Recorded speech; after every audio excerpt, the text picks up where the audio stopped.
ಮೈಸೂರಿನ ಅಧಿದೇವತೆ, ಶಕ್ತಿ ಸ್ವರೂಪಿಣಿ, ನಾಡದೇವತೆ ಶ್ರೀ ಚಾಮುಂಡೇಶ್ವರಿ ದೇವಿಯ ಬಗ್ಗೆ ಎಲ್ಲರಿಗೂ ಗೊತ್ತೇ ಇದೆ. ಆದರೆ ಚಾಮುಂಡಿ ವರ್ಧಂತಿ ಎಂದರೇನು? ಇದನ್ನು ಏಕೆ ಆಚರಿಸಲಾಗುತ್ತೆ?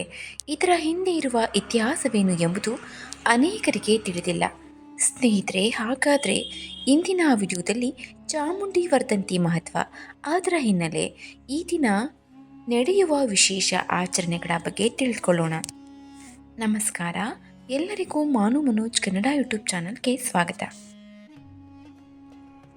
ಚಾಮುಂಡೇಶ್ವರಿ ದೇವಿಯು ಆದಿಶಕ್ತಿಯ ಸ್ವರೂಪ. ದುರ್ಗಾದೇವಿಯ ಉಗ್ರ ರೂಪಗಳಲ್ಲಿ ಚಾಮುಂಡಿ ರೂಪ ಕೂಡ ಒಂದು. ದೇವಿ ಮಹಾತ್ಮದ ಪ್ರಕಾರ ಮಹಿಷಾಸುರನನ್ನು ಸಂಹರಿಸಿದ, ಲೋಕವನ್ನು ರಕ್ಷಿಸಿದ ದೇವಿಯೇ ಚಾಮುಂಡೇಶ್ವರಿ. ಸ್ನೇಹಿತರೆ, ಚಾಮುಂಡಿ ದೇವಿಯ ಹಿನ್ನೆಲೆ ಹೀಗಿದೆ. ಪುರಾಣಗಳ ಪ್ರಕಾರ ಲೋಕಕ್ಕೆ ಕಂಟಕರಾಗಿದ್ದ ಚಂಡ ಮತ್ತು ಮುಂಡ ಎಂಬ ರಾಕ್ಷಸರನ್ನು ಸಂಹಾರ ಮಾಡಿದ್ರಿಂದ ಈಕೆಗೆ ಚಾಮುಂಡ ಅಥವಾ ಚಾಮುಂಡಿ ಎಂಬ ಹೆಸರು ಬಂತು. ಮೈಸೂರು ಭಾಗವನ್ನು ಆಳುತ್ತಿದ್ದಂಥ ಎಮ್ಮೆಯ ಮುಖವುಳ್ಳ ರಾಕ್ಷಸ, ಅವನನ್ನು ಮಹಿಷಾಸುರ ಅಂತ ಕರಿತಾ ಇದ್ರು. ಈ ಮಹಿಷಾಸುರನನ್ನು ಕೂಡ ಮೈಸೂರಿನ ಚಾಮುಂಡಿ ಬೆಟ್ಟದ ಮೇಲೆಯೇ ದೇವಿ ಸಂಹಾರ ಮಾಡಿದಳು ಅಂತ ನಂಬಲಾಗುತ್ತೆ. ಸ್ನೇಹಿತರೆ, ಮೈಸೂರಿನ ಒಡೆಯರ್ ರಾಜಮನೆತನದವರು ಚಾಮುಂಡೇಶ್ವರಿಯನ್ನು ತಮ್ಮ ಕುಲದೇವಿಯಾಗಿ ಪೂಜಿಸ್ತಾರೆ. ವಿಶ್ವಪ್ರಸಿದ್ಧ ಮೈಸೂರು ದಸರಾ ಹಬ್ಬದ ಪ್ರಮುಖ ಆಕರ್ಷಣೆಯಾದ ಜಂಬೂ ಸವಾರಿಯಲ್ಲಿ 750 kg ಚಿನ್ನದ ಅಂಬಾರಿಯಲ್ಲಿ ಇದೇ ಚಾಮುಂಡಿ ದೇವಿಯ ಉತ್ಸವ ಮೂರ್ತಿಯನ್ನು ಇಟ್ಟು ನಗರದಾದ್ಯಂತ ಮೆರವಣಿಗೆ ಮಾಡಲಾಗುತ್ತೆ. ಚಾಮುಂಡಿ ಬೆಟ್ಟ ಕ್ರೌಂಚಪೀಠ ಎಂದು ಕರೆಯಲ್ಪಡುವ ಪ್ರಮುಖ ಶಕ್ತಿಪೀಠಗಳಲ್ಲಿ ಒಂದು.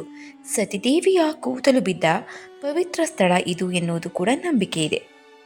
ದೇವಸ್ಥಾನದಲ್ಲಿರುವ ದೇವಿಯ ಮೂರ್ತಿಯು 8 ಕೈಗಳನ್ನು ಹೊಂದಿದ್ದು ಅಷ್ಟಭುಜಳಾಗಿ ಸಿಂಹವಾಹಿನಿಯಾಗಿ ಕಂಗೊಳಿಸುತ್ತಿದ್ದಾಳೆ ತಾಯಿ. ಸ್ನೇಹಿತರೆ, ಚಾಮುಂಡೇಶ್ವರಿ ದೇವಿಯು ಆದಿಶಕ್ತಿಯ ಸ್ವರೂಪ. ದುರ್ಗಾದೇವಿಯ ಉಗ್ರ ರೂಪಗಳಲ್ಲಿ ಚಾಮುಂಡಿ ಕೂಡ ಸೇರಿಕೊಂಡಿದೆ. ಮೈಸೂರು ನಗರದ ಹೆಸರು ಕೂಡ ಮಹಿಷಾಸುರನ ಕಥೆಯೊಂದಿಗೆ ಸಂಬಂಧವನ್ನು ಹೊಂದಿದೆ. ಮಹಿಷಾಸುರನ ವಧೆಯ ನಂತರ ತಾಯಿ ಇಲ್ಲೇ ಚಾಮುಂಡಿ ಬೆಟ್ಟದಲ್ಲಿ ನೆಲೆಗೊಳ್ತಾಳೆ ಅಂತ ಹೇಳಲಾಗುತ್ತೆ. ಈ ವರ್ಧಂತಿ ಅಂದರೆ ಏನು? ಈ ವರ್ಧಂತಿ ಅಂದರೆ ಚಾಮುಂಡಿ ತಾಯಿಯ ಜನ್ಮದಿನ. ಚಾಮುಂಡಿ ವರ್ಧಂತಿ ಅಂದರೆ ಮೈಸೂರು ಚಾಮುಂಡೇಶ್ವರಿ ದೇವಾಲಯದ ಐತಿಹಾಸಿಕ ಪರಂಪರೆಯನ್ನು ಸ್ಮರಿಸುವ ವಿಶೇಷ ಆಚರಣೆ. ಈ ದಿನ ದೇವಿಗೆ ಮಹಾಭಿಷೇಕ, ವಿಶೇಷ ಅಲಂಕಾರ, ಹೋಮ, ಪೂಜೆ, ಮಹಾಮಂಗಳಾರತಿ ನಡೆಯುತ್ತೆ. ಭಕ್ತರು ಸಾವಿರಾರು ಸಂಖ್ಯೆಯಲ್ಲಿ ಚಾಮುಂಡಿ ಬೆಟ್ಟಕ್ಕೆ ಭೇಟಿ ನೀಡಿ ದೇವಿಯ ದರ್ಶನವನ್ನು ಪಡೀತಾರೆ. ಸ್ನೇಹಿತರೆ, ಸಮುದ್ರ ಮಟ್ಟದಿಂದ ಸುಮಾರು 3500 ಅಡಿ ಎತ್ತರದಲ್ಲಿರುವ ಚಾಮುಂಡಿ ಬೆಟ್ಟದ ಮೇಲೆ ದೇವಾಲಯವಿದೆ. ಮೈಸೂರು ಅರಸರ ಕುಲದೇವಿಯಾಗಿ ಚಾಮುಂಡೇಶ್ವರಿಯನ್ನು ಪೂಜಿಸಲಾಗ್ತಾ ಇದೆ. ವಿಜಯದಶಮಿ, ದಸರಾ ಉತ್ಸವದಲ್ಲಿ ಈ ದೇವಿಗೆ ವಿಶೇಷವಾದ ಪೂಜೆಗಳು ನಡೆಯುತ್ತೆ. ದೇವಾಲಯದ ಸಮೀಪದಲ್ಲೇ ಇರುವ ಮಹಾನಂದಿ ಹಾಗೂ ಮಹಿಷಾಸುರನ ಪ್ರತಿಮೆಗಳು ಪ್ರವಾಸಿಗರನ್ನು ಆಕರ್ಷಿಸ್ತಾ ಇವೆ.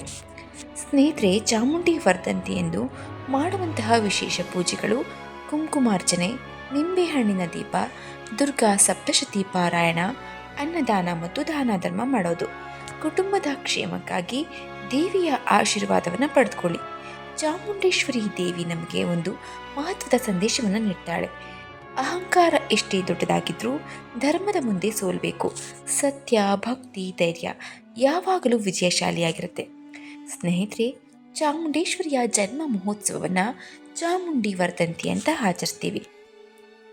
2026 ಪ್ರಕಾರ ಶ್ರೀ ಚಾಮುಂಡೇಶ್ವರಿ ವರ್ಧಂತಿ ಮಹೋತ್ಸವವನ್ನು ಆಗಸ್ಟ್ 4ರಂದು ಮೈಸೂರು ಚಾಮುಂಡಿ ಬೆಟ್ಟದಲ್ಲಿ ಆಚರಿಸಲಾಗುತ್ತೆ. ಇಡೀ ಕರ್ನಾಟಕದ ಯಾವ ಕ್ಷೇತ್ರಗಳಲ್ಲಿ ಚಾಮುಂಡೇಶ್ವರಿ ಅಂದರೆ ದುರ್ಗಾದೇವಿಯ ಅವತಾರವಿದೆಯೋ ಎಲ್ಲ ದೇವಾಲಯಗಳಲ್ಲೂ ಕೂಡ ಚಾಮುಂಡಿ ವರ್ಧಂತಿಯನ್ನು ಆಚರಿಸಲಾಗುತ್ತೆ.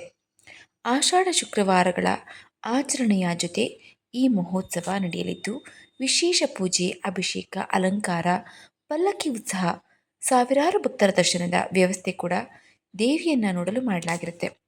ಚಾಮುಂಡೇಶ್ವರಿ ವರ್ಧಂತಿ ಕುರಿತು ಅನೇಕ ರೀತಿಯ ಆಚರಣೆಗಳ ಬಗ್ಗೆ ಉಲ್ಲೇಖವಿದೆ.